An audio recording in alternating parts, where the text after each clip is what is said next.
ಇನ್ನು ಧರ್ಮಸ್ಥಳದ ಬಗ್ಗೆ ಅಪಪ್ರಚಾರವನ್ನ ಮಾಡಲಾಗ್ತಾ ಇದೆ ಅನ್ನೋ ಆರೋಪ ಸಂಬಂಧ ಇದರ ಮೇನ್ ಮಹೇಶ್ ಶೆಟ್ಟಿ ತಿಮರೋಡಿ ಈತನ ವಿರುದ್ಧ ಕ್ರಮ ಆಗಬೇಕು ಅಂತ ಹೇಳಿ ಮೊನ್ನೆ ಸದನದಲ್ಲೂ ಕೂಡ ಪ್ರಸ್ತಾಪ ಆಯಿತು. ಧರ್ಮಸ್ಥಳ ಭಕ್ತರ ಕೂಗು ಕೂಡ ಅದೇ ಆಗಿತ್ತು. ಹಾಗಾಗಿ ಇವತ್ತೇ ಈತನ ವಿರುದ್ಧ ಕ್ರಮ ಆಗುತ್ತಾ ಅನ್ನುವಂಥ ಪ್ರಶ್ನೆ.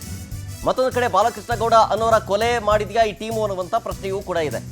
ಭಾಸ್ಕರ್ ನಾಯಕ್ ಕೊಟ್ಟಂತಹ ದೂರು ಆಧರಿಸಿ ಎಫ್ಐಆರ್ ಆಗುತ್ತಾ ಈ ಸಂಬಂಧ? ಎಫ್ಐಆರ್ ಅನ್ನು ದಾಖಲಿಸುವುದಕ್ಕೆ ದೂರುದಾರ ಈಗಾಗಲೇ ಬಿಗಿಪಟ್ಟು ಹಿಡಿದಿದ್ದಾರೆ. ಬೆಳ್ತಂಗಡಿ ಪೊಲೀಸರು ಎಫ್ಐಆರ್ ದಾಖಲಿಸಿಕೊಂಡು ಕ್ರಮ ಕೈಗೊಳ್ತಾರಾ ಅನ್ನುವಂಥ ಪ್ರಶ್ನೆ ಈಗ.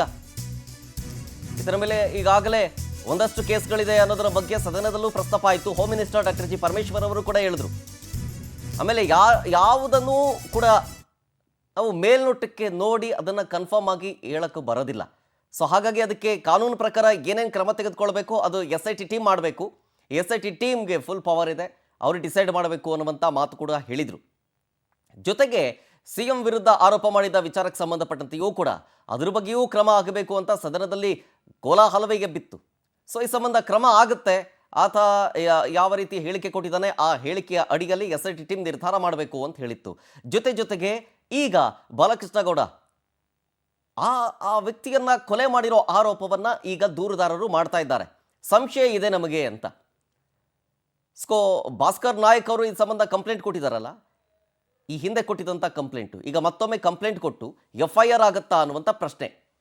ಈಗ FIR ದಾಖಲಿಸೋದಕ್ಕೆ ದೂರುದಾರ ಬಿಗಿಪಟ್ಟು ಹಿಡಿದು ಕೂತಿದ್ದಾರೆ. ಇವತ್ತೇನೋ ಹೋಗ್ತಾರೆ ಅನ್ನುವಂಥ ಮಾಹಿತಿ ಇದೆ. ಬೆಳ್ತಂಗಡಿ ಪೊಲೀಸರು FIR ಅನ್ನು ದಾಖಲಿಸಿಕೊಂಡು ಏನಾದರೂ ಕ್ರಮ ತೆಗೆದುಕೊಳ್ಳುತ್ತಾ ಅನ್ನೋದನ್ನ ಕಾದು ನೋಡಬೇಕಷ್ಟೇ ಇನ್ನಷ್ಟೇ. ಡೀಟೇಲ್ಸ್ ಕೊಡ್ತಾರೆ ಇದ್ರ ಬಗ್ಗೆ ನಮ್ಮ ಪ್ರತಿನಿಧಿ ರೂಪೇಶ್ ಬೈಂದೂರು ಲೈವ್ನಲ್ಲಿ. ರೂಪೇಶ್, ಈಗಾಗಲೇ ಭಾಸ್ಕರ್ ನಾಯಕ್ ಒಂದಷ್ಟು ಆರೋಪಗಳನ್ನು ಮಾಡ್ತಾ ಇದ್ದಾರೆ. ಇವತ್ತೇ FIR ಕೊಡ್ತಾರ ಅಂತ? ಯಾಕಂದ್ರೆ ಸದನದಲ್ಲಿ ಸುಳ್ಳು ಆರೋಪ ವಿಚಾರಕ್ಕೆ ಸಂಬಂಧಪಟ್ಟಂತೆ CM ಮೇಲೆ ಆರೋಪ ಮಾಡಿದ್ದ ಸಂಬಂಧಪಟ್ಟಂತೆ ಕ್ರಮ ಆಗುತ್ತೆ, SIT ಟೀಮ್ ನಿರ್ಧಾರ ಮಾಡುತ್ತೆ ಅಂತ. ಸೊ ಈಗ ದೂರುದಾರ ಬಿಗಿಪಟ್ಟು ಹಿಡಿದು ಕೂತಿದ್ದಾರೆ. ಇದ್ರ ಬಗ್ಗೆ ಏನಾದರೂ FIR ದಾಖಲಾಗುತ್ತಾ ಇವತ್ತು? ದಾಖಲಾದ್ರೆ ಕ್ರಮ ತೆಗೆದುಕೊಳ್ತಾರ ಅನ್ನುವಂಥ ಪ್ರಶ್ನೆ.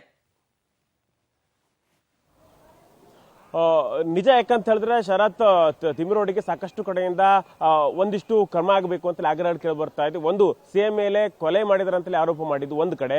ಅದಾದ ಬಳಿಕವಾಗಿ ಇಲ್ಲಿ BL ಸಂತೋಷ್ ಮೇಲೆ ನಿಂದನೆ ಮಾಡಿರುವಂತಹ ವಿಚಾರವಾಗಿ ಬ್ರಹ್ಮಾವರ ಪೊಲೀಸ್ ಠಾಣೆಯಲ್ಲೂ ಕೂಡ FIR ದಾಖಲಾಗಿದೆ. ಅದೇ ರೀತಿಯಾಗಿ ಬಿಲ್ಲರೋಡಿ ಗ್ರಾಮದಲ್ಲಿ 59/1 ಸರ್ವೆ ನಂಬರ್ದಲ್ಲಿ ಒಬ್ಬರನ್ನ ಹೂತು ಹಾಕಲಾಗಿದೆ. ಅವ್ರು ಯಾರಂತ ಹೇಳಿದ್ರೆ ಬಾಲಕೃಷ್ಣ ಗೌಡರನ್ನ ಹೂತು ಹಾಕಿರುವಂತಹ ಕೇಸಲ್ಲೂ ಕೂಡ ಈ ಸಂಬಂಧಪಟ್ಟಂತೆ ದೂರನ್ನು ಈಗಾಗಲೇ 2018 ದಾಖಲು ಮಾಡಲಾಗಿತ್ತು. ಈ ದೂರು ಸಂಬಂಧಪಟ್ಟಂತೆ ಈಗ ಸ್ಥಳೀಯರು ಹೇಳ್ತಾ ಇದ್ದಾರೆ, ಗ್ರಾಮಸ್ಥರು ಹೇಳ್ತಾ ಇದ್ದಾರೆ, ಎಂದು ದೂರು ಕೊಟ್ಟಂತರು ಹೇಳ್ತಿದ್ದಾರೆ ತಿಮಿರೋಡಿ ವಿರುದ್ಧನೂ ಕೂಡ ಕ್ರಮ ಆಗಬೇಕು ಅಂತೇಳಿ. ವಾಮಾಗೋಚರವಾಗಿ ಧರ್ಮಸ್ಥಳ ಮೇಲೆ ಟೀಕಿಸಲಾಯಿತು, ಷಡ್ಯಂತ್ರವನ್ನು ಮಾಡಲಾಯಿತು, ಅವಹೇಳನವನ್ನು ಮಾಡಲಾಯಿತು. ಈಗ ಆ ಮುಸುಕುದಾರಿ ಬಂದ್ರು, ಈ ರೀತಿಯಾಗಿ ಶವವನ್ನು ಹುತ್ತಾಗಿದಂತೆ ಎಲ್ಲವನ್ನೂ ಕೂಡ ತೆಗೆಯುವಂತ ಪ್ರಯತ್ನಗಳಾಯಿತು.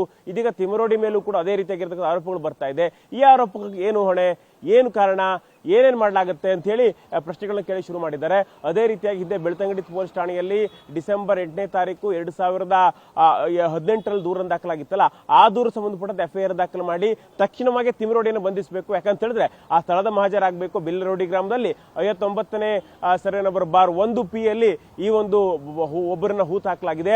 ಅದು ಕೂಡ ಸಂಪಯಾನೆ ಬಾಲಕೃಷ್ಣ ಅವರನ್ನ ಹೂತು ಹಾಕಲಾಗಿದೆ ಅಂತೇಳಿ ಆರೋಪಗಳನ್ನ ಮಾಡಲಾಗ್ತಾ ಇದೆ.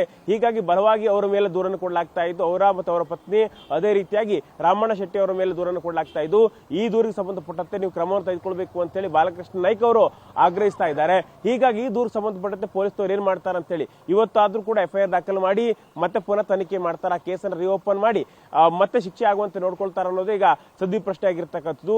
ಸಾಕಷ್ಟು ಕಡೆಯಿಂದ ಒತ್ತಡಗಳು ಬರ್ತಾ ಇದೆ. ಇಲ್ಲಿ ತಿಮಿರೋಡಿ ಅರೆಸ್ಟ್ ಮಾಡಬೇಕು ಅಂತೇಳಿ ಬೇರೆ ಬೇರೆ ಕಡೆ ಪ್ರತಿಭಟನೆ ಆಗ್ತಾ ಇದೆ, ಎಲ್ಲವೂ ಕೂಡ ಆಗ್ತಾ ಇದೆ. ಈಗ ಧರ್ಮಸ್ಥಳ ವಿರುದ್ಧವಾಗಿ ಅವಹೇಳನ ಮಾಡಿದ್ದಾರೆ. ಅಷ್ಟೇ ಅಲ್ಲ, ಬೇರೆ ಬೇರೆ ರೀತಿಯ ಷಡ್ಯಂತ್ರವನ್ನು ಕೂಡ ಮಾಡಿದ್ದಾರೆ. ಆ ಕೇಸ್ ತನಿಖೆ ಆಗ್ತಾ ಇದೆ.